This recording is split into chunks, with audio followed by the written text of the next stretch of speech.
ጳጳስ ሲያጨስ ነው አይቻለሁ። ጳጳስ እያጨሰ ምን ትላላችሁ? እስቲ አሁን ሲጋራውን ቡል እያደረገ መጥተው እጁን ሳም አድርገው ይሄዳሉ ምእመናን። እኔ ባይኔ እኮ ነው ያየሁት። ትናንት ራሱ አይቻለሁ። ዛሬ ጧት ነው የገባሁት። ገብቶ ይቀድሳል። ቀድሶ ሲወጣ ሲጋራ እያጨሰ ነው የሚሄድ ቄሱ። አሁን የኢትዮጵያ ካህናት ይሄን ብታዩ አትሰቅሉንም? መሀል ከተማ ላይ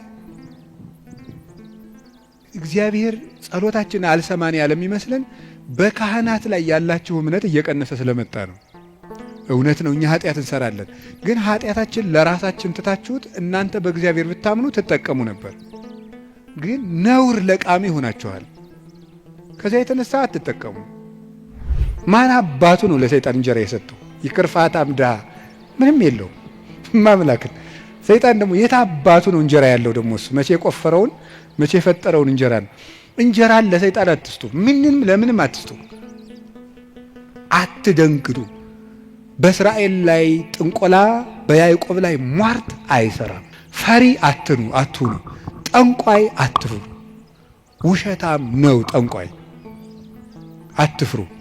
ምናልባት እደግምባችኋለሁ ምናምን ቢል ምንም አትፍሩ። እንደ ወንድ የሆነ ጀግና በዓለም አለ የተባለ ጠንቋይ ይድገምብኝ ብዬ ያውቃለሁ። ይኸው አሁንም የምትሰሙ ካላችሁ ድገሙብኝ። አንድ ሰው ብዙ ቀን ክፉ ነገር አልደረሰበትም ማለት መጨረሻው ያምራል ማለት አይደለም። ጽዋው ሞልቶ እስኪፈስ እግዚአብሔር ሊታገስ ይችላል።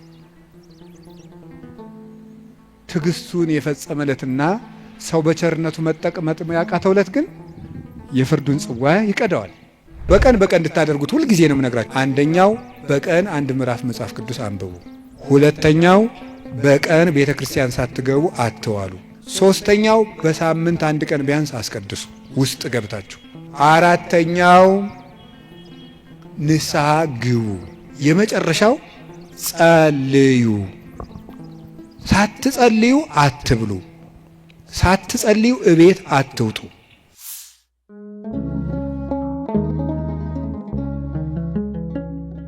አፈቅረከ እግዚኦ በኃይሌ፣ ጉልበቴ ሆይ እወድሃለሁ በሚል ርዕስ ነው የምንማማረው። የቅዱስ ዳዊት መዝሙር 17 ቁጥር 1 ላይ የምናገኘው ኃይለ ቃል ነው። እስኪ ሁላችሁም አቤቱ ጉልበቴ ሆይ እወድሃለሁ በሉ። ደግማችሁ በሉ። አቤቱ ጉልበቴ ሆይ እወድሃለሁ በሉ። ሶስተኛ አቤቱ ጉልበቴ ሆይ እወድሃለሁ። እሺ፣ መዝሙር 17 ቁጥር 1 ላይ ቅዱስ ዳዊት የተናገረው ኃይለ ቃል ነው። ሁላችሁም እንደምታውቁት ቅዱስ ዳዊት ጠላቶቹ ሁሉ ተሸንፈውለት እረፍት ካገኘ በኋላ የዘመረው መዝሙር ነው ይባላል። መዝሙር 17 ጠላቶቹ ሁሉ አርፈውለት የዘመረው መዝሙር ነው ይላል። በእኛም ላይ የሚነሳብንን ነገር ሁሉ እግዚአብሔር ያሳርፍልን፣ እረፍት ይስጠን መድኃኔዓለም። ስለዚህ ምን አለ? አቤቱ ጉልበቴ ሆይ ተናገሩ እንጂ በሉ። ሁላችሁ እኔን መሰላችሁ እንዴ? እግዚአብሔርን እኮ ነው በሉ። እሺ፣ አቤቱ ጉልበቴ ሆይ በሉ። እሺ፣ ማን ነው እንደዛ የሚለው? እግዚአብሔርን። በጣም የሚያስደንቅ ነገር ነው። እኔ እንግዲህ 3-4 ነጥቦችን ልንገራችሁ። እግዚአብሔር ለምንድን ነው ጉልበት የሚባለው የሚለውን ለምነግራችሁ። አፈቅረክ እግዚኦ በኃይሌ፣ ኃይልን ስላደረክልኝ አመሰግንሃለሁ ነው የሚለው። ኃይልን ስላደረክልኝ አመሰግንሃለሁ። ግዙ እንደዛ ብሎ ይፈታዋል አንድምታችን። አንድም ስላደረክልኝ ኃይል አመሰግንሃለሁ፣ አንድም ኃይልን የምታደርግልኝ ነህና አመሰግንሃለሁ። ያለፈውንም የሚመጣውንም እስካሁን ኃይልን ስላደረክልኝ አመሰግንሃለሁ፣ ነገም ኃይልን ስለምታደርግልኝ ቀድሜ አመሰግንሃለሁ። ሲናገር እግዚአብሔር ኃይልየ ወፀወኔ ወመዳኔ፣ እግዚአብሔር ኃይሌ፣ እግዚአብሔር መጠጊያዬ፣ እግዚአብሔር መድኃኒቴ ነው ይላል። እግዚአብሔር ኃይሌ ነው፣ እግዚአብሔር መጠጊያዬ አምባዬ ነው፣ እግዚአብሔር መድኃኒቴ ነው። ሊቃውንት ሲፈቱት እግዚአብሔር ብዋጋ ማሸነፊያዬ ጋሻዬ፣ ብሸሽ መጠጊያዬ ነው ይላል። ሰልፍ በመጣ ጊዜ ድል የምነሳበት እሱ ነው። በሸሸው ጊዜ የማመልጥበት መጠጊያ እሱ ነው። የሚያድነኝም እሱ ነው የሚለውን ሊቃውንት ሲተረጉሙት የማያድን አምባ አለና ይላሉ። የማያድን አምባ አለና እግዚአብሔር ግን የሚያድን አምባ ነው ይላል። ብዙ ሰዎች የተጠጉበት አምባ ሁሉ አላዳናቸውም። አይታችሁ እንደሆነ ማለት ነው። እየሰማችሁ ነው? አዎ። የተጠጉበት አምባ ሁሉ አላዳናቸውም። እንዲያው ብዙ ሰዎችን ሰው ሲያሰቃዩ የነበሩ ነገስታትን ሁሉ አንዳንድ ጊዜ ነገስታትን፣ ኃያላን ሰዎች፣ ንፉግ ባለጸጎች እነዚያን ሁሉ ታሪክ እንደው ቁጭ ብዬ ሳስበው ብዙዎቹ ያ ነገራቸው እንዳጠፋቸው ነው የምታዩት። ጉድጓድ ውስጥ ከተማ ሰርተው የሚኖሩትን ሁሉ መርምሮ አውጥቶ አንጠልጥሎ የሚገል ጥሎባቸዋል። ሁሉንም ማለት ነው። የማያድን አምባ አለና 100 ኪሎ ሜትር የምድር ውስጥ ከተማ ቢሰራ አንድ ሰው አይድንም። እግዚአብሔር ፊት ከሆነ ግን መሀል ላይ እዚህ መሀል ከተማ ላይ ምንም አይሆንም። በህዝብ መሀል ተሰውሮ ምንም አይሆንም። ዛሬ አቡነ ገብረ መንፈስ ቅዱስ ናቸው እንደምታውቁት። አቡነ ገብረ መንፈስ ቅዱስን አንዱ መነኩሴ ሂድና ጾም እንዲህ ያለ ቤተ ክርስቲያን ቅዳሴ ቀድሰን አሉት። አይ እንዴት አድርጎ ይሆናል? መነኩሴው በአብይ ጾም ከተማ ለከተማ እየዞረ ይሉኛል አሉ። ምእመናን ከባዶች ናቸው እኮ ለማማት አይደለም። እኔ ግን ምእመናን አንድ ነገር መናገር እፈልጋለሁ። እሱ ምንድን ነው? እኔ አሁን እግዚአብሔር ጸሎታችን አልሰማን ያለ የሚመስለን በካህናት ላይ ያላችሁ እምነት እየቀነሰ ስለመጣ ነው። እውነት ነው፣ እኛ ኃጢአት እንሰራለን። ግን ኃጢአታችን ለራሳችን ትታችሁት እናንተ በእግዚአብሔር ብታምኑ ትጠቀሙ ነበር። ግን ነውር ለቃሚ ሆናችኋል። ከዚያ የተነሳ አትጠቀሙ። እኔ አሁን ሰሞኑን አይቻለሁ። የሄድኩበት ሀገር ገብቶ ይቀድሳል፣ ቀድሶ ሲወጣ ሲጋራ እያጨሰን የሚሄድ ቄሱ። አሁን የኢትዮጵያ ካህናት ይሄን ብታየው አትሰቅሉንም? መሀል ከተማ ላይ አይ ጳጳስ ሲያጨስ ነው አይቻለሁ። ጳጳስ እያጨሰ ምን ትላላችሁ እስቲ? አሁን ጳጳሱ ሲጋራ እያጨሰ ቡል እኔ ጳጳሳት ያጭሱ የሚለዋች አልናገሩም። እነሱም አይሰሙኝም ብል ራሱ እነሱም አይሰሙም። የኛ ጳጳሳት እኔ አያደርጉም አይሰሙም። ግን ማለት የፈለኩት ሲጋራውን ቡል እያደረገ መተው እጁን ሳም አድርገው ይሄዳሉ ምእመናን። እኔ ባይኔ እኮ ነው ያየሁት። ትናንት ራሱ አይቻለሁ። ዛሬ ጠዋት ነው የገባሁት። እነሱ እንደዛ ነው የሚያደርጉት። እግዚአብሔር ጋር እንጂ ሰው ነውር ላይ አይደለም የሚንጠለጠሉት። ጉልበታችን መምጣት ያለበት ወደ እግዚአብሔር ነው። እንድንጠቀም መጠጊያ ማድረግ ያለብን እግዚአብሔርን ነው። የዘመን ጉዳይ እንጂ ማንም ሰው ከእግዚአብሔር ተለይቶ የተጠጋበት አምባ ሁሉ አይረባውም፣ አይጠቅመውም። ከእግዚአብሔር የተጠጋ ግን ይኸው ኤልዛቤልን ታውቋታላችሁ አይደለም? ናቡቴን እንደዚህ አድርጋ አስገድላ፣ እሷ ግን በግንብ የተሰራ ምርጥ ቤት በዘመኑ ድንጋይ ተወርሮ የማይፈነቅለው ቤት በሙሉ ሰርታ፣ ሰረገላ የማይገባበት ቤት ፈርሳ፣ በጦር የማይወጋ ቤት ሰርታ፣ ይገርማችኋል፣ ገለው አውጥተው በመስኮት ነው እንደውም ጎትተው የጣሏት። ደሟንም ውሻ ነው የላሰው። መጽሐፍ ቅዱስ ይናገራል። ይሄ የሚያድን አምባ እግዚአብሔር ነው። የሀብት አምባም አያድንም፣ የዘመድ አምባም አያድንም፣ የጦር የሰረገላ አምባም አያድንም። አንድ ሰው ብዙ ቀን ክፉ ነገር አልደረሰበትም ማለት መጨረሻው ያምራል ማለት አይደለም። ጽዋው ሞልቶ እስኪፈስ እግዚአብሔር ሊታገስ ይችላል። ትዕግስቱን የፈጸመለትና ሰው በቸርነቱ መጠቅመጥ ያቃተውለት ግን የፍርዱን ጽዋ ይቀዳዋል። የሚያድን አምባ እግዚአብሔር ነው። እግዚአብሔር አምባዬ ነው፣ ተጠግቼ የማልፍበት የሚያድን አምባዬ እግዚአብሔር ነው። ዘመድም ስልጣንም ወገንም የጓደኛ ብዛትም መሳሪያም አያድንም። የሚያድነው እግዚአብሔር ነው። ለዚህ ነው ኃይሌ ወፀወኔ ብሎ ወመድኃኔ የጨመረበት። የሚያድን አምባዬ አምላኬ ረዳኤ ወቱ የከልቦቱ ፈጣሪዬ እውነተኛ ረዳቴ ነውና እታመንበታለሁ። እውነተኛ ረዳቴ ነው ብሏል። እውነተኛ ረዳቴ ነው ሲል እውነተኛ ረዳት ማለት ምን ማለት ነው? እውነተኛ ረዳት ለምሳሌ አሁን ሰው እንጀራ አብልቶ እያበላ ብር ሰጥቶ ብር የሰጠውን ሰውዬ ቪዲዮ ይቀርጻል። ልብስ አልብሶ ቪዲዮ ይቀርጻል። አሁን ደግሞ በእነዚያ ሰዎች ላይም አትፍረዱ። እንደዚህ ስላችሁ አንድ ሰውዬ ነበር ቅዱስ ዮሐንስ አፈወርቅን ሂዶ እንዲህ ያለው፣ መምህር ሆይ ምጽዋት መመጽወት እወዳለሁ፣ ስመመጸውት ደግሞ ስመሰገን ደስ ይለኛል። ስለዚህ ውዳሴ ከንቱ ካለበት ጽድቁ አይጠቅመኝም ማለት ነው። ምጽዋቱን ልተወው ትላለህ ወይስ እንዴት ታላድርግ አለው። ተወው አለው። አይ ምጽዋቱን ተወው ካልከኝ ማነው ውዳሴ ከንቱን ተወው ካልከኝ ምጽዋቱን ምተዋለሁ አለው። በል እንግዲህ ከነ ውዳሴ ከንቱ መጹት አለው። ምክንያቱም ሰው አዝመራ ዘርቶ ምንም ባይጠብቀው ለእሸት ያህል ጥቂት ጥቂት አያጣም። አንተም ከነ ውዳሴ ከንቱ ስጥ ዝም ብለህ እግዚአብሔር በረዴቱ ዋጋ አይነሳህም አለው።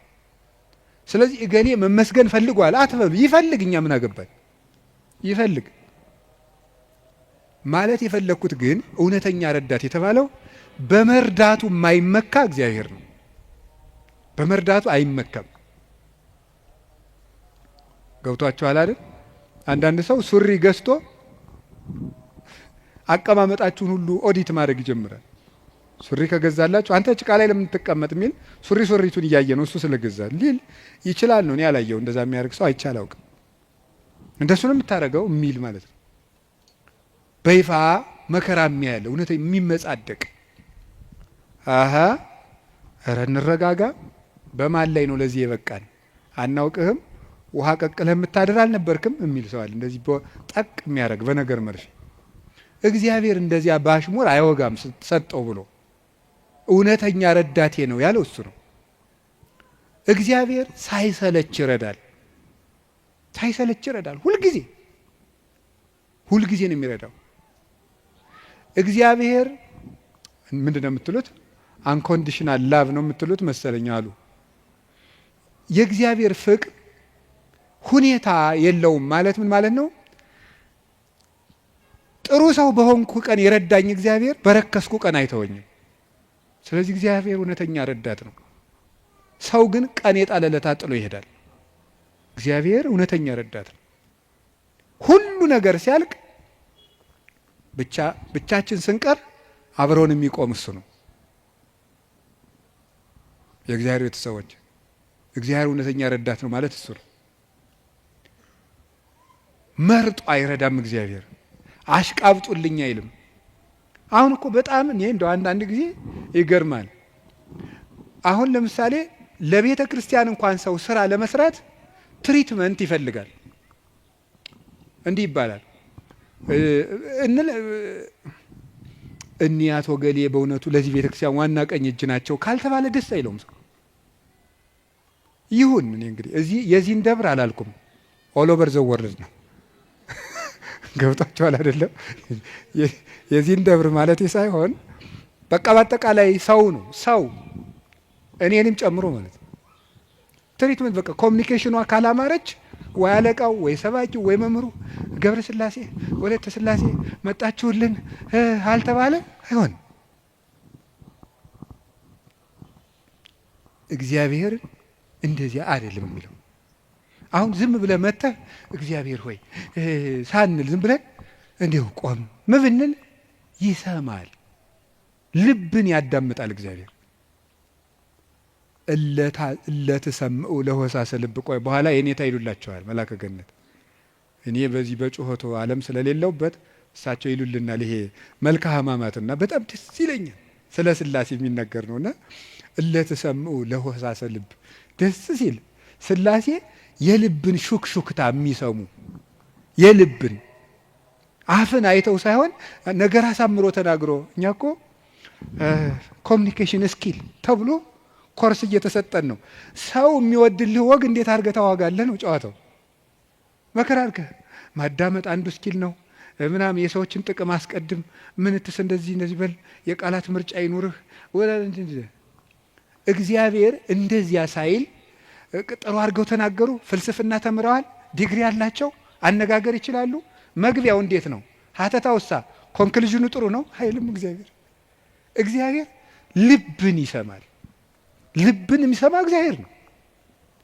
ሐና የሳሙኤል እናት ሐና ምንም እኮ ነገር አላለችም። በልቧ ነበር የምታተኮትኩ።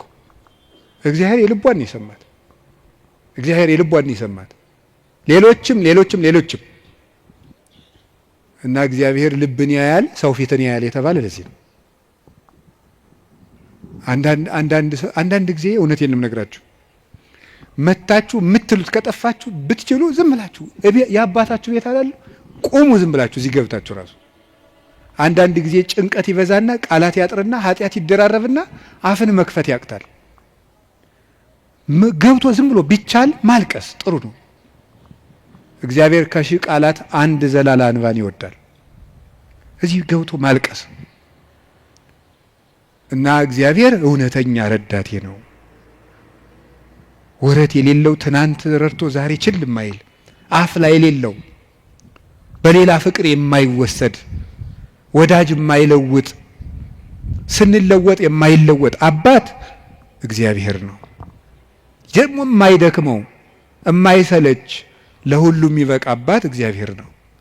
እኔ ለምሳሌ አሁን እንዳንድ የቤተ ክርስቲያን መነኩሴ አሁን ለምሳሌ 3 ሰዎች ሊያነጋግሩ ቢፈልጉ 3 ሰዎች እንዳነጋገርኩ መሽቷል ደህና ደሩ ቤቴ። እግዚአብሔር ይሄን ሁሉ ሰው በአንድ ጊዜ ይሰማል። አዲያ እውነተኛ ረዳት አይደለም ነው። አንድን የቤተ ክርስቲያን አባት በጣም ትልቅ ሰው ቢሆን ሁል ጊዜ ከሌሊቱ 6 ሰዓት ብትደውሉበት አንተ ስራ የለህም ስራ አትይዝም በዚህ ሰዓት ይደወላል ሊሉ አይችሉም ይላሉ። እግዚአብሔር መንፈቀ ሌሊት ብንጠራው አለ። እግዚአብሔር ሊነጋ ሲል ብንጠራው አለ። እግዚአብሔር የትም ሆነን ብንጠራው አለ። ገደል ውስጥ ብንጠራው አለ። የረከሰ ቤት ውስጥ ሆነን ብንሰራው ምንድነው ሌሊት በምንጣፌ ላይ ሳለው ነፍሴ የወደደችውን ፈለግኩት ይላል መኃልየ ሰሎሞን ላይ። እና ይሄን ምንጣፍ የሚለውን ሊቃውንት ሲተረጉሙ ይላሉ በኃጢአት አልጋ ውስጥ ተዘፍቄ ሳለው ፈጣሪዬን አሰብኩት ነው። ውድቀት ውስጥ ሆነን ብንጠራው እግዚአብሔር ይሰማል። እግዚአብሔር እውነተኛ ረዳቴ ነው ያለው ለዚህ ነው። ምእመኔ ወቀርነ ሕይወቴ፣ የምታምንበት የሕይወቴ መመከቻ ቀንድ እግዚአብሔር ነው። ሰው በጽዋይ ክወል እግዚአብሔር እድህንም ጸሬ፣ ፈጣሪ እግዚአብሔርን በጠራሁት ጊዜ ከጠላቶች እድናለሁ። ይህንን ይዞ ሰሎሞን የእግዚአብሔር ስም የጸና ግንብ ነው ይላል። መጠጊያ የእግዚአብሔር ስም ነው። የእግዚአብሔር ስም ሲጠራ እግዚአብሔር የሚል ስም ሲጠራ ምድርና ሰማያት ይደነግጣሉ። ኢየሱስ የሚል ስም ሲጠራ ምድርና ሰማያት ይደነግጣሉ። ፊልጵስዩስ ምዕራፍ 2 ላይ ያለላችሁ ከመለስሙ ለእግዚእነ ኢየሱስ ክርስቶስ ይስግድ ኩሉ ብርክ ዘውስተ ሰማይ ወዘውስተ ምድር ወዘበታሕት ያለ ምድር። ለኢየሱስ ክርስቶስ ስም በሰማይና በምድር ከሰማይ በላይና ከምድር በታች ያለ ጉልበት ሁሉ ሊንበረከክ ይገባል። ለአንድ መነኩሴ ገዳም ሲገባ ከሚሰጠው ትምህርት አንዱ የኢየሱስ ክርስቶስን ስም መላልሰ መጥራትን አታቋርጥ ነው የሚባለው። የኢየሱስ ክርስቶስን ስም ኢየሱስ ክርስቶስ ጌታዬ ኢየሱስ ክርስቶስ ሆይ ማረኝ ብዙ ቀን እናገራለሁ። እንዲህ ኢየሱስ ክርስቶስ የሚለው ስም ዝም ብሎ የሚቀር ስም አይደለም። ዲያብሎስ የሚፈራው ኢየሱስ የሚለውን ገና ሳይጨርሰው ቅዱስ እንጦንስ ነበር የከበቡት አጋንንት የተበተኑት። በገድለ ቅዱስ እንጦንስ እንደተጻፈ ክርስቶስ ኢየሱስ አማኑኤል እግዚአብሔር ብሎ መጥራት ዝም ብሎ አይደለም። በፍቅር ጥሩት፣ ጉልበት ይሆናቸዋል። ስለዚህ ጉልበቴ ሆይ እወድሃለሁ ያለው ከዚህ የተነሳ ነው። የእግዚአብሔርን ስም በጠራሁት ጊዜ ከጠላቶቼ እድናለሁ። ፈሪ አትሁኑ፣ ጠንቋይ አትፍሩ። ውሸታም ነው ጠንቋይ፣ አትፍሩ። ምናልባት እደግምባችኋለሁ ምናምን ቢል ምንም አትፍሩ። አሁን ይሄ ድሮማ ምን ያደርገ ይሄ ጠንቋዩ ሁሉ ጨው በቂጣ ቅቤና በርበሬ አንድ ላይ ሆኖ በገጠር በነገራችሁ ላይ ጨው የሚባል በርበሬ ነው እና በጣም ይገርማል። እና በጨው እንጀራ በላው ካልክ ሳልት አይደለም እንትን ነው በርበሬ ነው። እና በጨውና በቅቤ ተቀብቶ ቂጣ ያንን ያዞሩና አጋንንቱ ምናምን ብለው ደጋሞ ቱቱቱቱ ብለው መንገድ ላይ በቃ እያማተበ መብላት ቄስ ተማሪ ተመስገን እያለ በስመ አብ ወወልድ ወመንፈስ ቅዱስ ግጥም አድርጎ የሰይጣን እንጀራ የለውም። ማን አባቱ ነው ለሰይጣን እንጀራ የሰጠው? ይቅርፋታም ድሃ ምንም የለውም ማምላክን። ሰይጣን ደግሞ የት አባቱ ነው እንጀራ ያለው? ደግሞ እሱ መቼ የቆፈረውን መቼ የፈጠረውን እንጀራ ነው። እንጀራን ለሰይጣን አትስጡ፣ ለምንም አትስጡ። አትደንግዱ። በእስራኤል ላይ ጥንቆላ በያዕቆብ ላይ ሟርት አይሰራም አይደለም የሚለው የእግዚአብሔር መጽሐፍ እንደዚህ ነው። የእግዚአብሔር ስም የጸና ግንብ ነው። እኔ ሁልጊዜ እናገራለሁ፣ የካህናት ስልጠና ስሰጥም እናገራለሁ። ምናልባት ድግምት የሚችል ሰው ካለ ጀግና እለዋለሁ፣ ይድገምብኝ ብያውቃለሁ። አሁንም ይቻላል። እንደ ወንድ የሆነ ጀግና በዓለም አለ የተባለ ጠንቋይ ይድገምብኝ ብያውቃለሁ። ይኸው አሁንም የምትሰሙ ካላችሁ ድገሙብኝ። እኔ በጌታችን በመድኃኒታችን በኢየሱስ ክርስቶስ ስም ፍጹም አምናለሁ። ምግባሬ ከሰው ድሃ ልሆን እችላለሁ። በክርስቶስ ስም ግን ቀልድ የለም። ስሙን በስመ አብ ወወልድ ወመንፈስ ቅዱስ በጠራሁት ጊዜ ውዬ ባድር አንዳች እንደማይዞረኝ አምናለሁ። እውነቴን ልነግራችሁ። አሁን እኔ ሰው በጫማ ይደገምበታል በምናምን ይችላል። እኔ ጫማዬን ትቼው ነው የምመጣው፣ ውጭ ትቼው ነው የምገባ። መድገም ይቻላል። 4 ነጥብ። ምንም አልሆነም። እናቱ ድንግል ማርያም ለእኔ መጠጊያዬ ናት። በእናትነቷ ምንም ቢሆን ከእሷ አቅፍ እጠጋለሁ። እንደዛ ከሆነ ደግሞ ምንም ልሆን አልችልም። ስለዚህ አባ ጊዮርጊስ የተናገረው ሁልጊዜ የምወደው ቃል አለኝ። ለመኮነ ሰማይ መድሄ ወምድርኒ ማይረጸ እመተጣበቁ ለሐሪጾቴ ምንተ እንከ ይረስዩኒ ለማ አንቲ ምስሌ። ሰማይ መጅ ምድር ወፍጮ ሆነው አጣብቀው ቢፈጭኝ አንቺ ከኔ ጋር ከሆንሽ ምን እሆናለሁ? ኦግዝቴ ቅድስት ድንግል ማርያም ዘበብራይስጢ ማርያም፣ በብራይስጢ ማርያም የምትባይ እመቤቴ ቅድስት ድንግል ማርያም ሆይ ለመወልድኪ አፍቀረኒ መኑ ይጸልአኒ። ልጅሽ ከወደደኝ ማን ይጠላኛል?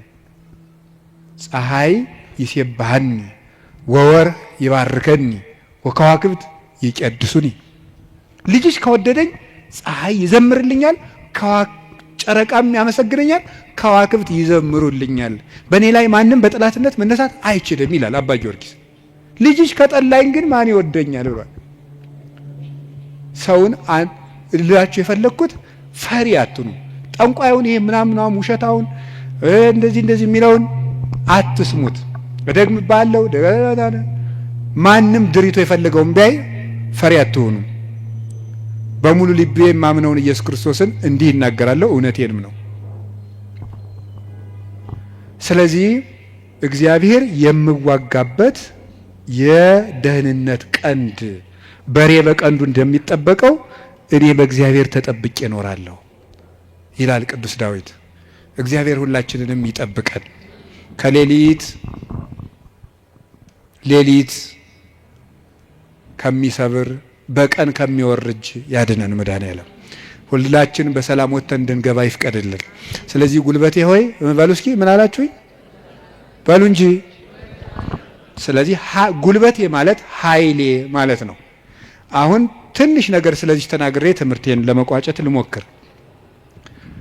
ኃይል፣ በዚህ ዓለም ላይ ኃይል የሚባሉ ብዙ ነገሮች አሉ። የኤሌክትሪክ ኃይል አለ፣ የፊዚክስ ኃይል አለ፣ ሌላም ብዙ ኃይል አለ። እነዚያን ኃይሎች እዛው ትቻቸው፣ ግን በዚህ ደግሞ በማህበራዊ ኃይል በሚባለው ደግሞ ጥሩ ኃይሎች አሉ። እነሱ ኃይሎች ሶሻል ፓወርስ የሚባሉት እዛ ውስጥ ምን አለ? ለምሳሌ የመጀመሪያው እና አንዱ ኃይል የሚባለው የሞራል ፓወር የሚባል አለ። ሞራል ፓወር ማለት የስነ ምግባር ኃይል ማለት ነው።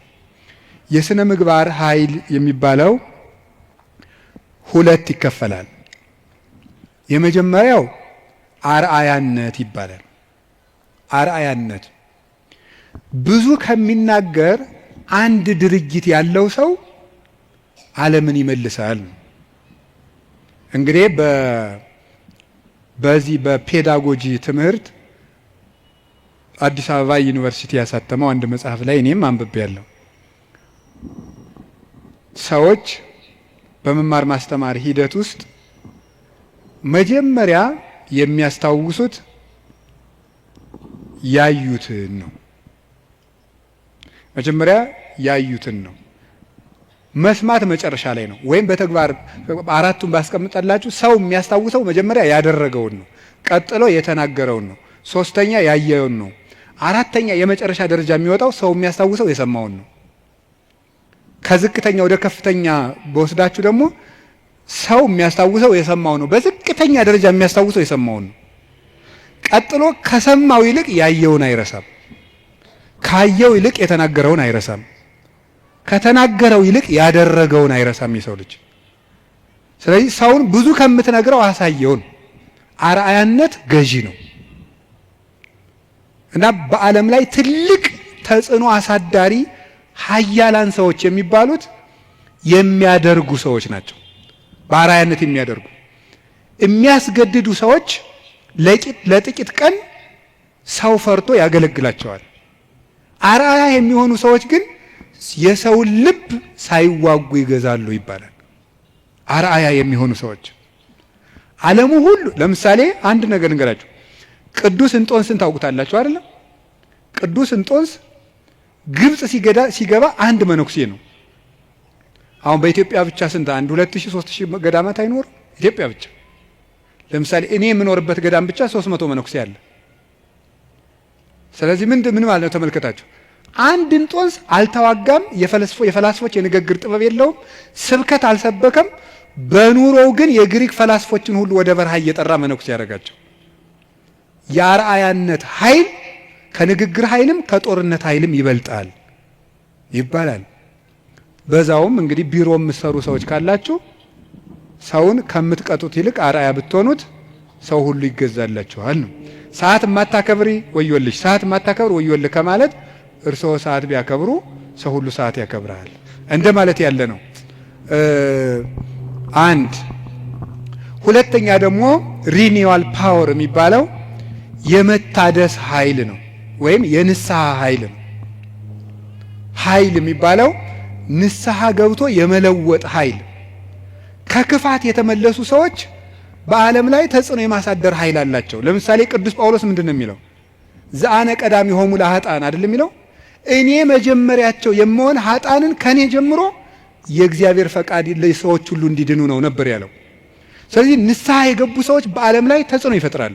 ቅዱስ ጳውሎስ የመጀመሪያው፣ ቅዱስ ጴጥሮስ፣ ማርያም ግብፃዊት፣ ሙሴ ጸሊም የግብፅ ገዳማትን በሙሉ መዓዛው በሙሉ ያወዳድ። ቅዱስ ዳዊት የንስሐ ሰው ነው። ሰሎሞን የንስሐ ሰው ነው። ንስሐ የገቡ ሰዎች ኃይል አላቸው። እግዚአብሔር እንዲያውም እንደተነሳያን የሚወደው የለም። በሉቃስ ወንጌል ምዕራፍ 15 እንደተጻፈ ካልበደሉ ጻድቃን ከ99 ነገደ መላእክት ይልቅ ንስሐ በሚገባ አንድ ኃጢአተኛ በሰማይ መላእክት ደስታ ይደረጋል ተብሎ እንደተጻፈ። ስለዚህ ንስሐ ኃይል አለው፣ ኃይል አለው። አሁን ቅዱስ ዳዊት እግዚአብሔር ኃይሌ ነው ሲለው ስነ ምግባር ብሰራ ስነ ምግባር እንድትሰራ የረዳኸኝ አንተ ነህ ማለቱ ነው። ጥሩ ነገር ሰርቼ ከሆነ ያለ አንተ ጥሩ መሆን አልቻልኩም ማለቱ ነው። ጥሩ መሆንም የሚገኘው በእግዚአብሔር ነው።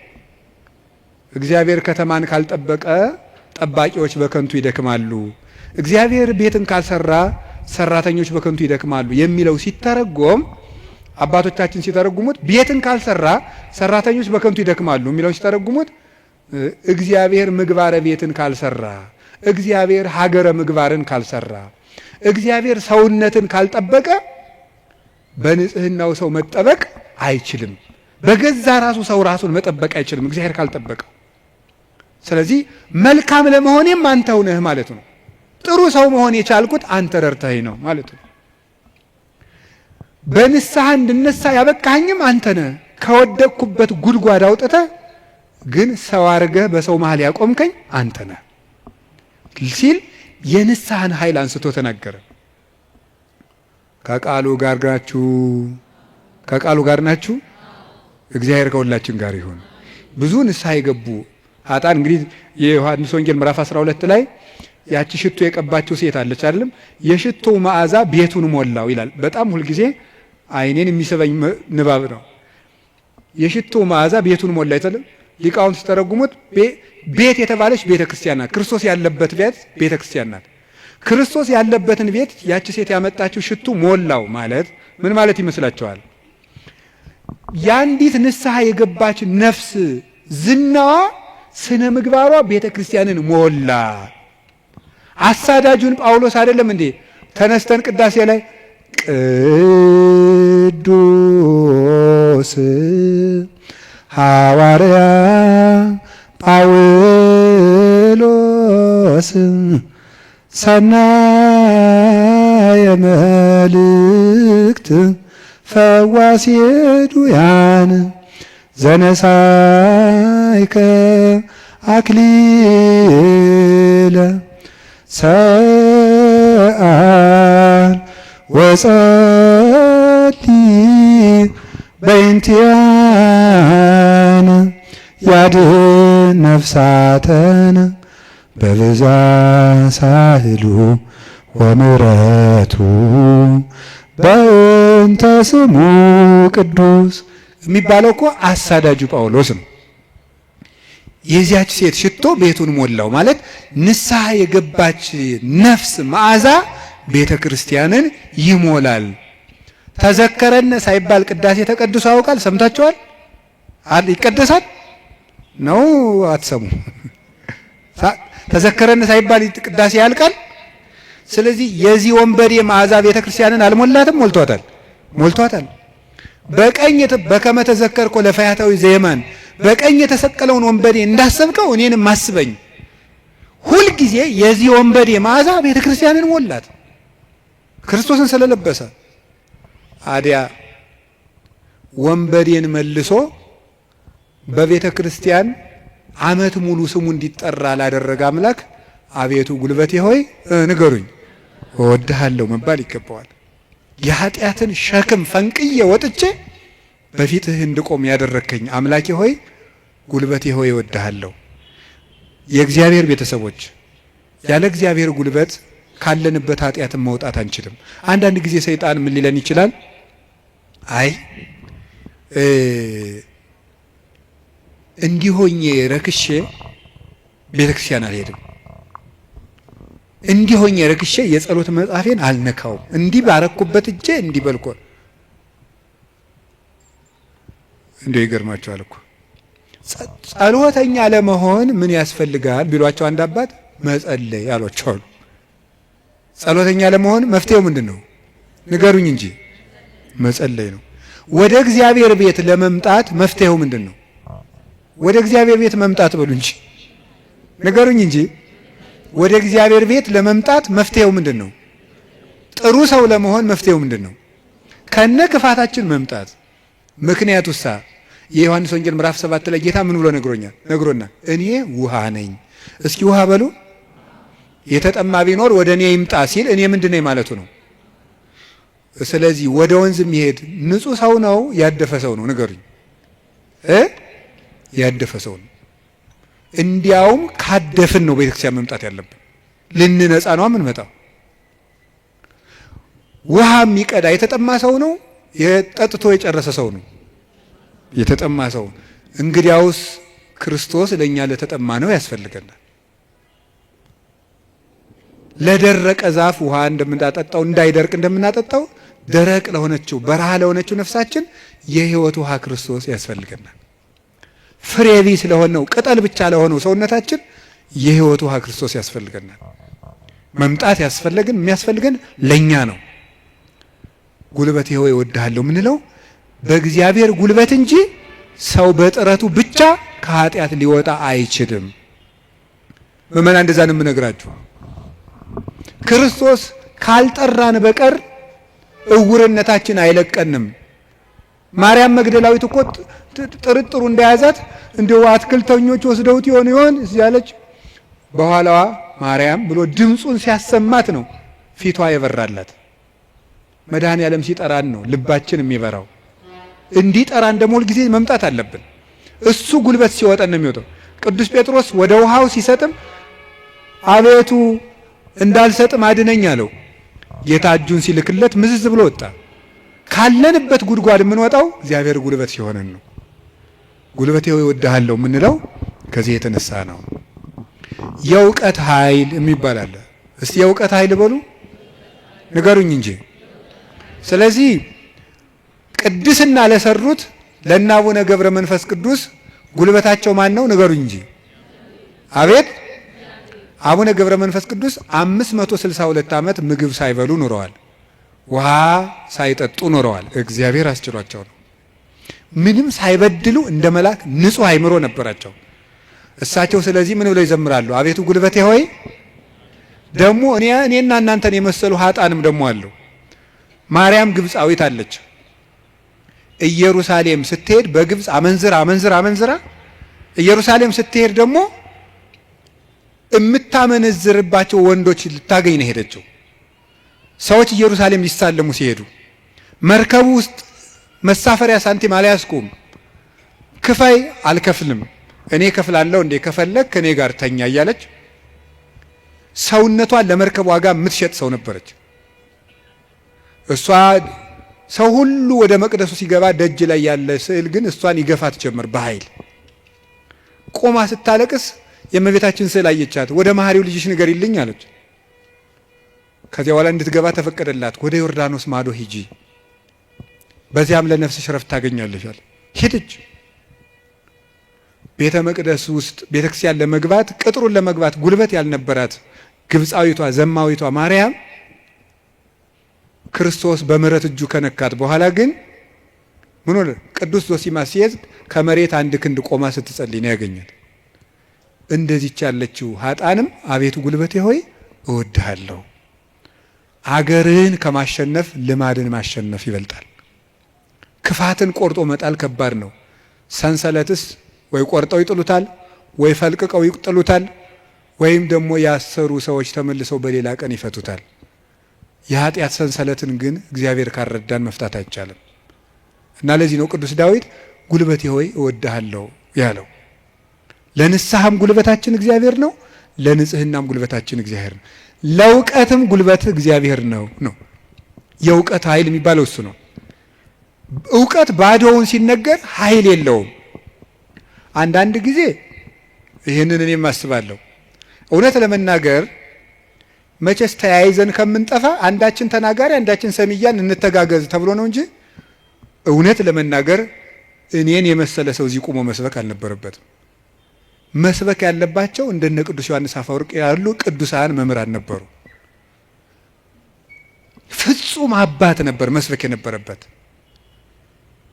ቅዱስ ባስልዮስ ዘቂሳርያ ሲያስተምር ካንደበቱ የሚወጣው የእግዚአብሔር ቃል እንደ እሳት ላንቃ እየተቆረጠ በምእመናን ትከሻ ላይ ሲያርፍ ይታይ ነበር ይላል።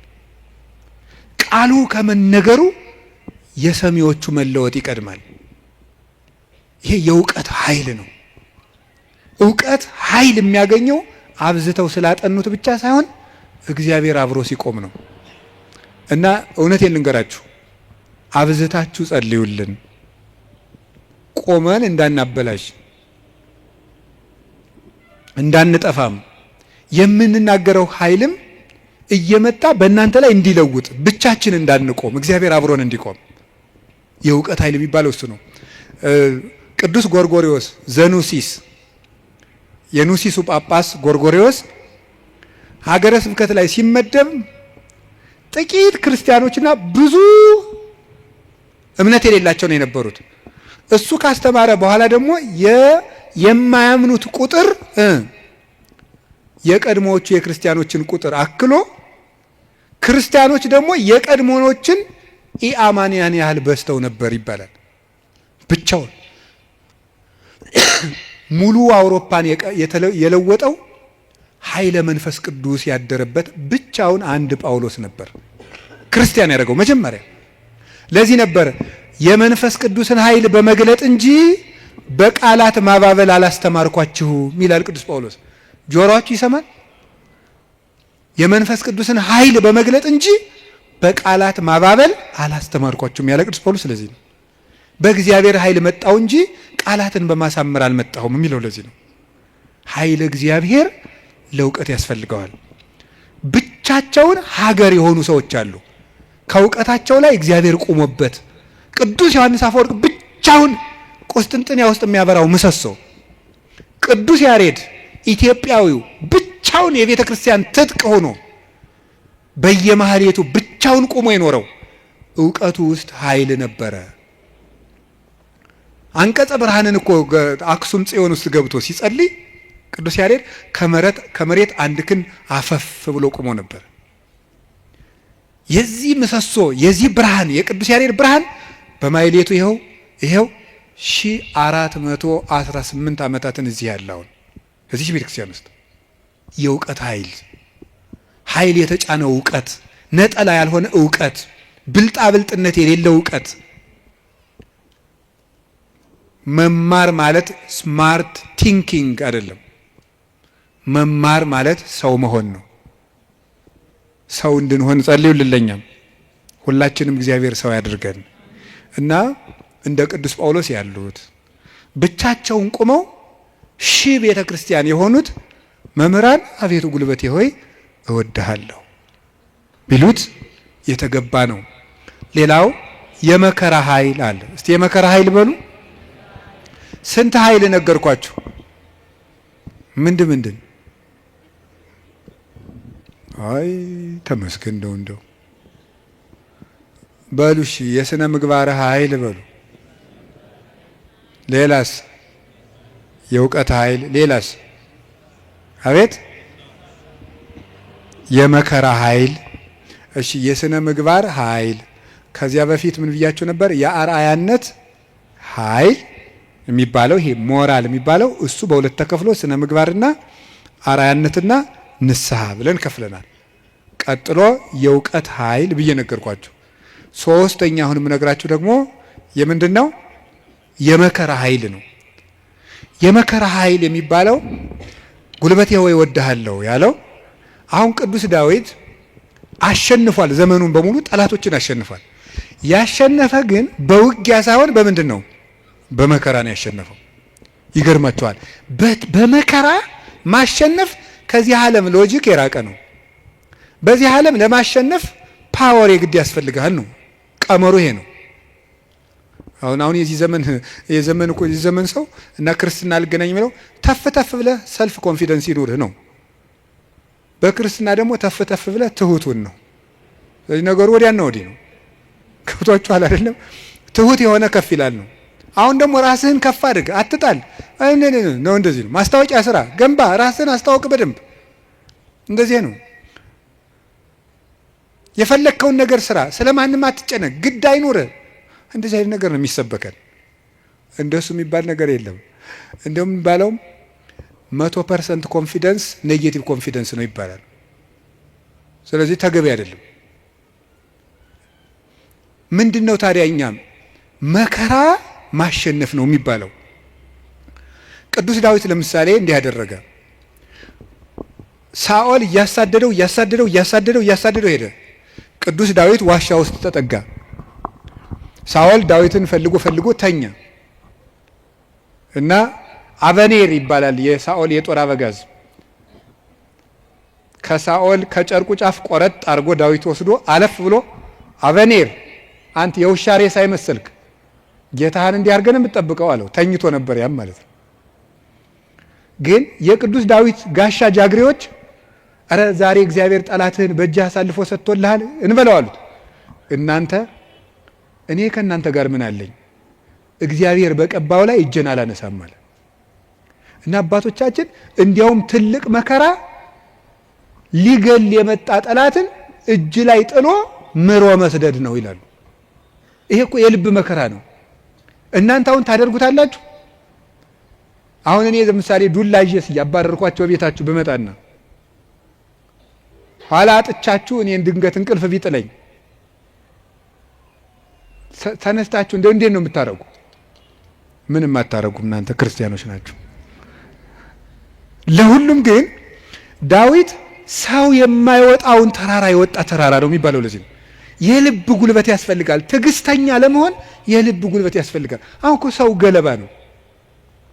ፍርድ ቤት ውስጥ ባልና ሚስት ተካሶ ዓለም እየቀለጠ ያለ ትዕግስት በማጣት አይደለም? በቃላት ጦርነት አይደለም? እንዲሁ አታፍሩም ወይ? እንዲህ ብሎ ሰድቦኝ እንዲህ ብላ ሰድባ እያላችሁ እንዲሁ አታፍሩም ወይ? እውነቴን እኮ የምነግራችሁ። ጦር ይዞ የመጣውን ጠላቱን እጁ ላይ ሲያገኘው እግዚአብሔር በቀባው ላይ እጄን አላነሳም። ሌላ ቀን እኮ ደግሞ ምን አደረገው? ዳዊት ወልዴ ቃል ከማይዜኒ ዳዊት ወልዴ ቃል ከማይዜኒ ዳዊት ስትዘምር እኮ ደስ ይለኛል እና በገና ደርድርልኝ አለው። የዋሁ ዳዊት በገና ሊደረድር ሲሄድ ጦሩን ሳኦል ይዞ ሲወረውርበት አድነን እግዚኦን ብሲ እኩይ አቤቱ ከክፉ ሰው አድነኝ ሲል ጦሩ ሁዳ ከግድግዳው ላይ ተተከለች። ያንን ደግሞ መልሶ ሌላ ቀን ፈልጎ አገኘው። አሁንም ሳይገለው ጥሎት ሄደ። ሳኦል እየፈለገው ሄደ። ዳዊት ግን ይላል ለግቡ ድህሬሆሙ ጸላይቴ ጠላቶቼ ወደ ኋላቸው ይመለሱ ይላል። ሳኦል መንገድ ጠፍቶት ተመለሰ።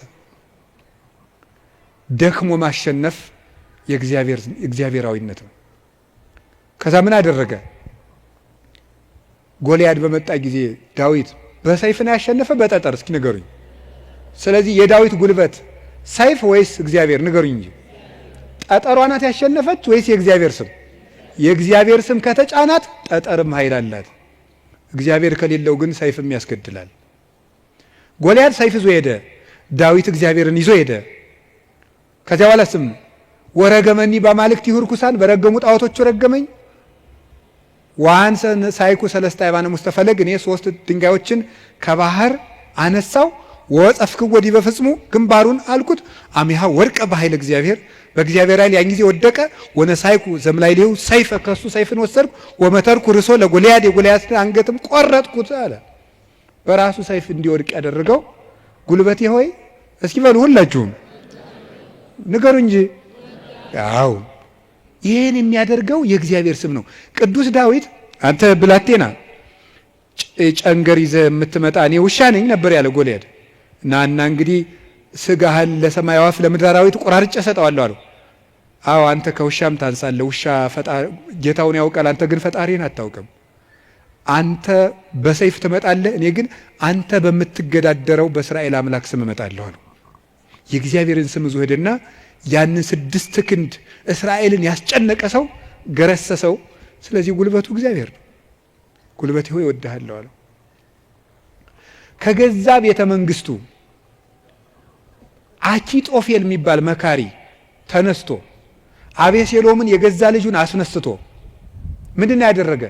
ዳዊትን ሲያዋርደው የዳዊትን ሚስቶች በሙሉ እስራኤል በተሰበሰቡበት ድንኳን አስጥሎ አገር እያየ የአባትህን ሚስቶች ድፈራቸው ብሎ ገብቶ የአባቱ ሚስቶች እንዲደፈር በመጽሐፍ ቅዱስ የተጻፈ ነው አድርጎ አኪጦፌል የሚባል ሰው አዋረደው።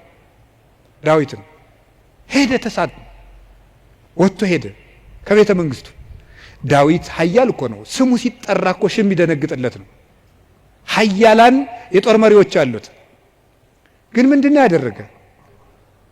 እግዚኦ ሚበዙ ለይሳቅዩን ብዙሃን ቆሙ ላይ ሊ ብዙሃን ይቤልዋ ለነፍሴ እያድህነኪ አምላክኪ አንተስ እግዚኦ ምስካዬ አንተ። አቤቱ የሚያስጨንቁኝ ምንኛ በዙ፣ ብዙዎች በእኔ ላይ በጠላትነት ቁመዋል፣ ሰውነቴንም የሚያድንሽ የለም ይሏታል።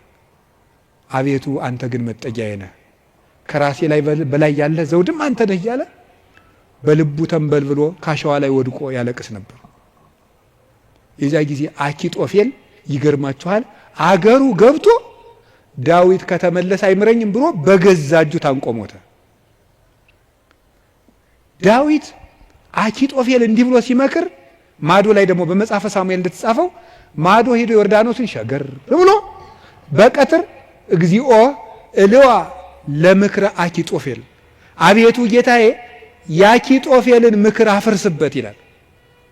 በዳዊት ሞት እየተመከረ ዳዊት ምን ያደርጋል? አቤቱ የአኪጦፌልን ምክር አፍርስበት ይላል። የመከረበትን ሰውዬ ሄዶ እንዳያስረው ተሰዷል። ጉልበት የለውም ዳዊት፣ ሰራዊት አልቆበታል። ስለዚህ ምን አደረገ? አንድ ጉልበት አለው፣ እግዚአብሔር ነዋ። የአኪጦፌልን ምክር አፍርስበት አለው። አኪጦፌል ምን አደረገ? መላው አእላፈ እስራኤል ሰብስብ፣ የዳዊትን ሚስቶች በአደባባይ አስነውራቸው። የዚያን ጊዜ ዳዊት እንደተዋረደ ቀን እንደጣለው የእስራኤል ሰዎች ያውቃሉ። ያን ጊዜ ዳዊትን ተከትለን ሂደን እንግደለዋል፣ የአባትህን አንገትም ቆርጫ እመጣልሃለሁ ብሎ መከረ። እንዲህ ብሎ ሲመክር ዳዊት ምን አለ? አቤቱ የአኪጦፌልን ምክር አፍርስበት ሲል ምን አለ መሰላችሁ?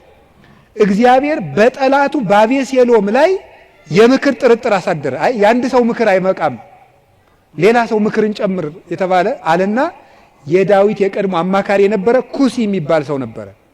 ሽማግሌውን ኩሲንም እስኪ እንጠይቀው አለው። ኩሲ እንደምን አለ? ደህና ነኝ። ምን ነው ቀድሞ ስታማክረው የነበረው ዳዊት ሲሰደድ እዚህ ቀረ? እኔ ምን ጊዜ የማማክር እግዚአብሔር የቀባውን አለው። ውስጡ ቅኔ ነው። ቅኔው ምንድን ነው? አሁንም እኮ የማን አማካሪ ነኝ እያለው ነው። አንተንማ እግዚአብሔር አልቀባም እያለው ነው። አሁንም የእሱ ነኝ እያለው ነው። ለእሱ ግን የመሰለው ምን እያለው ነው? አንተን ከሾመ ያንተ አማካሪ ሆናለሁ እያለው መስሎታል። ከዛ ምን አደረገው? አኪጦፌል ምን ብሎ መከረ? አኪጦፌል እንዲህ ብሎ መክሯል። አንተ ምን ትላለህ? አኪጦፌል ቶሎ ብለን ዳዊትን እንግደለው አለ። አንተሳ ምን ትላለህ አለው። ዳዊት ምን እያለ ነው? አቤቱ የአኪጦፌልን ምክር ተናገሩ እንጂ አፍርስበት በሉ እንጂ እያለ ያለቅሳል። ኩሲ መጣና ምን አደረገ? አይ ይቺ ምክር አንዲት ናት፣ አንድ ምክርማ አይረባም፣ ከገሌ ምክር የገሌ ምክር ይሻላል ተብሎ የቤተ መንግስት ምክር የአንዱ ምክር ተመርጦ ነው እንጂ የአንድ ሰው ምክርማ አይረባም። ስለዚህ ምክር ይመከር፣ ቆይ ውለን እንደር። አባትህ ዳዊትን ታውቀዋለህ፣ ኃያል ነው። እነ አበጋዞቹ እነ ኢዮአብም ኃያላን ናቸው። አሁን ሂደን ይፍጀን እንዴ? ነገር ግን መላው አእላፈ እስራኤል ገና ይሰብሰቡ፣ ምክርም አበርክተን እንምከር። ከዚያ በኋላ ህዝቡን ከሰበሰብን በኋላ ዳዊትን ከተራራ ላይ ያገኘነው እንደሆነ አውርደን ከውሃው እንመጠብጠዋለን፣ ሜዳ ላይ ያገኘነው እንደሆነ እንደ በረዶ እንወርድበታለን። ይሄ ነው እንጂ አሁንም ሂደን እንፈጅ ብለህ ነው አለው። እሺ እንግዲያስ ያንተ ምክር ይሻላል አለው። በጎን ምን አደረገ? ኩሲ ዳዊትን በዚህ ባጠገብ አትደር፣ ዮርዳኖስን ተሻገር፣ ሊገልህ ሊመጣ ነው አለው። ዳዊት ይህን ሰምቶ ተሻግሮ ሄደ። ከዚህ በኋላ ምን አደረገ? ተሻግሮ ከሄደም በኋላ አቤሴሎም እሱ አባቱን ተከትሎ ሊገል በሰረገላ ሆኖ በጫካው ውስጥ እያሰገረ ፈረስ ሲሄድ ጸጉሩን አሳድጎ ስለነበረ ጸጉሩ ከዛፍ ላይ ተንጠለጠለና ሞተ። ዳዊት ግን ፈረስ ላይ አልወጣ፣ ምክር አላማከረ። አቤቱ የአኪጦፌልን ምክር አፍርስበት እንዳለ የክፎችን ምክር አፍርሶ ዳዊትን ስለታደገው አቤቱ ጉልበቴ ሆይ ሙሉት እናንተ እወድሃለሁ ያለው ስለዚህ ነው። እግዚአብሔርን መውደድ እንዲህ ያለ ጉልበት ይሰጣል። ሲሰድበው እንኳን ሳሚ ወልደጌራ የሚባል አንተ የውሻ ሬሳ ሳይመስልክ፣ መቼም ሰው የዚህ ዘመንም ሰው እንኳን እንደዛ ሳይመስል አይቀርም። አሽቃባጭነት ይበዛዋል። ማለት ምን ማለት ነው? ሁላችሁንም አይደለም፣ እነማንም እንደሆነም አላውቅም። ዞሮ ዞሮ ግን ባለስልጣንን ሲሻር መሳደብ እናውቅበታለን ነው ለማለት የፈለግኩት። ሲሾም ትንፍሽ የለም፣ ሲሻር ስለ አፄ ኃይለ ሥላሴ ነውር የሚወራው በደርግ ዘመን ነው። ስለ ደርግ ዘመን የሚወራው ቀጥሎ ባለው ነው። ቀጥሎ ስላለው የሚወራው ቀጥሎ ባለው ነው። ነገ ደግሞ የሚወራው ምን እንደሆነ ያላውቅም። ስለዚህ ልላችሁ የፈለግኩት ምንድን ነው? ቀን ሲጥለው ጎበዝ ሰውን የተሾመም ቢሻር ያጣም ቢያገኝ ከእውነት ጋር ቁሙ እንጂ ሰውን ቀንጥሎታል ብላችሁ አትሾም። እንዲሁ ለስጋም ተመልሶ ሊመጣ ይችላል። አጉል ነው፣ ተመልሶ ሊሾም ይችላል። ለነፍስ ግን ሰውን ቀን ጥላው። ምን ይላል ሰሎሞን? ቀን የሚያመጣውን አታውቅምና በጠላት ውድቀት ደስ አይበልህ ይላል። ስለዚህ ሳሚ የሚባለው አንተ የውሻ ሬሳ የመሰልክ ጭንጋፍ አለው ዳዊትን ያህል ጌታ ያን ከፍ ያለ ሰማይ።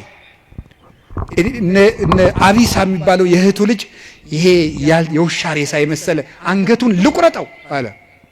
ተው እግዚአብሔር ሰደበው ብሎት ነው አለው። እግዚአብሔር ስደበው ብሎት ነው። ይሄ ስድብ የሚያመጣውን ዋጋ አታውቅም አለው። ዳዊትም ጠላቶቹ ሁሉ ጠፍተው መልሰው ዘመኑ ተመልሶለት ቤተ መንግስቱ ገብቶ ፈጣሪውን አገልግሎ ዘመነ ቅዱሳንን ተጉዞ የእግዚአብሔርን እረፍት አረፈ። አቤቱ ጉልበቴ ሆይ እወድሃለሁ ያለው ደካማ እንባው ጦር የተሸከሙ ጠላቶቹን ድል ስነሳችለት ነው። አሁንም ጉልበት እግዚአብሔር ጉልበታችን ነው ማለት ባጭር ቃል ለመጠቅለል አንድ እግዚአብሔር ጉልበታችን ነው ማለት ከኛ ዕውቀት ውጭ የሆነ ነገርን እግዚአብሔር ያደርግልናል። አንድ ከኛ ዕውቀት ውጭ የሆነ ነገር ነው። ለምሳሌ አንድ ሰው ትዝ ይለኛል፣ እናቱ ታመው እንደ የሰማህ እንደሆነ እንዳትቀየመኝ አደራን ጸበል ይጠመቁ ስንለው በጣም የተማረ ሰው ነው። በጣም ቆይ ጸበሉን የውሃው አይነት ከደማቸው ጋር ማች እንደማድረግና ለማድረጉን መመርመር አለብን። ትንሽ ፈገግ ያሰኛል። እና ይሄ ፈጽሞ አሁን አንዳንድም የከተማ እናቶች ሊቃጣቸው ጀምሮ ነበር አሉት። ክርስትና ሲያስነሱ ውሃ በፌርሙዝ አሙቀው አምጥተው በዚህ አጥመቁልኝ። ይሄ ቀልድ ይመስላል በእውነቱ ማለት ነው። እና ቆይ ክርስትና ሲነሳ ልጄን ይበርደዋል ብላችሁ ታስባላችሁ? እናቶች እንደዛ ካሰባችሁ ሞታችኋል በሉት። ሰውም አይደላችሁ። ክርስቶስን እየለበሰ እኮ ነው። እንዴት ይበርደዋል? ሰው ሲጠመቅ ክርስቶስን ነው የሚለብሰው። ገላትያ ምዕራፍ 3 ላይ ያለ የተጠመቃችሁ ሁሉ ክርስቶስን ለብሳችሁታል ማለት ነው። እና አንዳንድ ጊዜ ዕውቀታችን ጣልቃ ይገባና እቺ ዲግሪ ላይ አንዳንድ የተጠራቀመች ነገር ትረብሻለች፣ እምነትን ትረብሻለች። እሱን ተውትና እግዚአብሔር ከእውቀት በላይ ይሰራል። እስኪ በሉ ሁላችሁ፣ ከምን በላይ ይሰራል? ከእውቀት በላይ ይሰራል። ከኛ አቅም በላይ ያለው በእግዚአብሔር ይከናወናል። አቤቱ ጉልበቴ እወድሃለሁ የተባለው እሱ ነው። አንደኛ መጠጊያ ማለት ነው። ሁለተኛ እግዚአብሔር ከኔ አቅም በላይ የሆነውን ከተፈጥሮ ሕግ በላይ የሆነውን ነገር እሱ ይፈጽመዋል። ሶስተኛ ደግሞ የማረባ ሰው በሆንም እንኳን እግዚአብሔር እጁ ከያዘኝ ግን ትልቅ ሰው እሆናለሁ ማለት ነው። እግዚአብሔር ጉልበት ሲሆነው ውሃ ይገባና ምን ይሆናል? ጸበል። አፈር ይገባና ምን ይሆናል? እምነት። እግዚአብሔር ጉልበት ሲሰጣት የ15 ዓመት ልጅ ማንን መሸከም ትችላለች? ድንግል ማርያም እግዚአብሔርን ተሸከመችው። እግዚአብሔር ጉልበት ነው። እሱ ጉልበት ባይሆናን እሳትን ማን ይታቀፋል? ማንም። እግዚአብሔር ጉልበት ሲሆን እሱን እንኳን እንችለዋለን። ስለዚህ የእግዚአብሔር ቤተሰቦች በእግዚአብሔር በርቱ፣ እግዚአብሔርን ጉልበት አድርጉት። ሁላችንም በእግዚአብሔር እንመካ። ሁልጊዜ ጸልዩ። አንድ ነገር ብቻ ልናገር፣ ወደ እግዚአብሔር ለመሄድ ከየት ልጀምር ካላችሁኝ ጸልዩ። መንፈሳዊ ሕይወት ከየት ዛሬ ምናልባት ዛሬ ብቻ ቃለ እግዚአብሔር የምትሰሙ ሰዎችም ትኖራላችሁ። ዛሬ ድንገት መጥቶ የማያውቅም ሊኖር ይችላል። መንፈሳዊ ሕይወት ከየት እንደምጀምር ግራ ገብቶኛል ካላችሁ መንፈሳዊ ሕይወት መጽሐፍ ቅዱስ ሂድና አጥኑ ወይም እንደዚህ አድርጉ ወይም እንደዚህ አይደለም። መንፈሳዊ ሕይወት መጀመሪያ ከጸሎት ጀምሩ። በቃ ሌላ መጀመሪያ አባታችን ሆይ በቃ እሱም በሉ። ከዛ ቤተ ክርስቲያን ውስጥ ተሳተፉ፣ አስቀድሱ። ከዚያ በኋላ መጽሐፍ ቅዱስን በደንብ ተማሩ። እነዚህ ሶስቱ ሁልጊዜ የቤት ስራ እሰጣችኋለሁ፣ እኔም እናንተም ታደርጉታላችሁ። አሁን ዛሬ መልሼ ልሰጣችሁ ነው። ከዚህ በኋላ በሄድኩበት ሁሉ እናገራለሁ፣ ሰው ቢሰለችም ባይሰለችም። እንደ ከርቤ እስከምትመር ድረስ ተናገር ብሏል አንድ የቤተ ክርስቲያን አባት። እሺ አንደኛው በቀን እንድታደርጉት ሁልጊዜ ነው የምነግራችሁ። እዚህ መድረክም ተናግሬያለሁ። አንደኛው በቀን አንድ ምዕራፍ መጽሐፍ ቅዱስ አንብቡ። ሁለተኛው በቀን ቤተ ክርስቲያን ሳትገቡ አትዋሉ።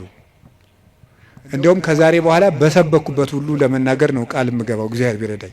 እነዚህን 5 ነገሮች ሰው እስኪያደርጋቸው ድረስ ከቻልኩ እስከምሞት እናገራለሁ፣ እናንተም በጸሎት ካሰባችሁኝ እና ካስጨረሰኝ። ስለዚህ የመጀመሪያው አንድ ምዕራፍ መጽሐፍ ቅዱስ በቀን አንብቡ።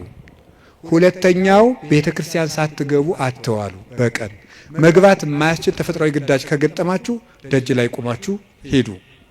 ሶስተኛው በሳምንት አንድ ቀን ቢያንስ አስቀድሱ።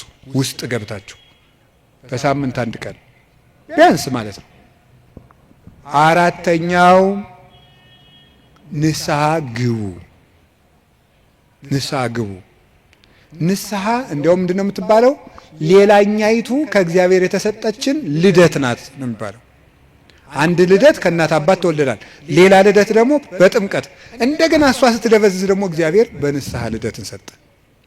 አዳም ከሔዋን እሱን የመሰለ ልጅ እንደወለደ ይላል አረጋዊ መንፈሳዊ የተባለ ሊቅ። አዳም ሔዋን ከምትባል ሚስቱ እሱን የመሰለ ልጅ እንደወለደ ክርስቶስ ከንስሐ ማህፀን እሱን የመሰሉ ልጆችን ይወልዳል ይላል። ደስ አይላችሁም? አዎ። እዚያ ንስሐ ማህፀን ውስጥ ገብተን እንደገና ክርስቶስን የመምሰል አባታችን እግዚአብሔርን የመምሰል እድል አለን። እሱ የመንፈስ ቅዱስ ጉልበት ስለሆነ ነው አቤቱ ጉልበቴ ሆይ እወድሃለሁ እንድንል የፈለግኩት። ንስሐ ግቡ። የመጨረሻው ጸልዩ። ሳትጸልዩ አትብሉ። ሳትጸልዩ እቤት አትውጡ። ብትችሉ ስግደት ስገዱ። ስገዱ። ጥቂት ስገዱ። ትንሽ ከቻላችሁ 41 ካቃታችሁ 21 ካቃታችሁ 7 ካልሆነም 3። ይኸውላችሁ እኛ ለእግዚአብሔር ስንሰግድ ሰይጣን ከኛ እግር ይወድቃል። ሰው ለእግዚአብሔር ሲንበረከክ የሚያንበረክኩት ከሱ ስር ይንበረከካሉ። ዳዊት ለእግዚአብሔር ይንበረከካል፣ እግዚአብሔር የዳዊትን ጠላቶች ለዳዊት ያንበረክካል። ቀመሩ ይሄ ነው። እኛ ለእግዚአብሔር እንንበረከክ፣ የሚያንበረክኩንን አጋንንት ደግሞ እግዚአብሔር ያንበረክካቸዋል። ሰው ለእግዚአብሔር ሲንበረከክ ትልቅ ነገር ነው። ስለዚህ ጥቂት ስግደት በቀን ስገዱ። ጸልዩ። ጸሎት አታቋርጡ። ለጸሎታችሁ ደግሞ ቀመር አታብጁለት። ማለት ምን ማለት ነው? ዛሬ ንጹህ ነኝ ልጸልይ፣ ዛሬ ረክሻለሁ አልጸልይም። በቃ ሁል ጊዜ ዝም ብላችሁ ጸልዩ። ሁል ጊዜ ጸልዩ። ይህን ያደረግን እንደሆነ እግዚአብሔር ጉልበት ይሆነናል ልላችሁ ፈልጌ ነው። መድኃኔዓለም ለሁላችንም ጉልበት ይሆነን። የትንሣኤውን ብርሃን ለሀገራችን ያብራልን። የጨለመብንን ነገር ሁሉ በትንሣኤው ብርሃን ያርቅልን። ለተጨነቁ ሁሉ መድኃኔዓለም ሰላምን ይስጥልን። አቤቱ ጉልበቴ ሆይ እወድሃለሁ። ወስብሐት ለእግዚአብሔር።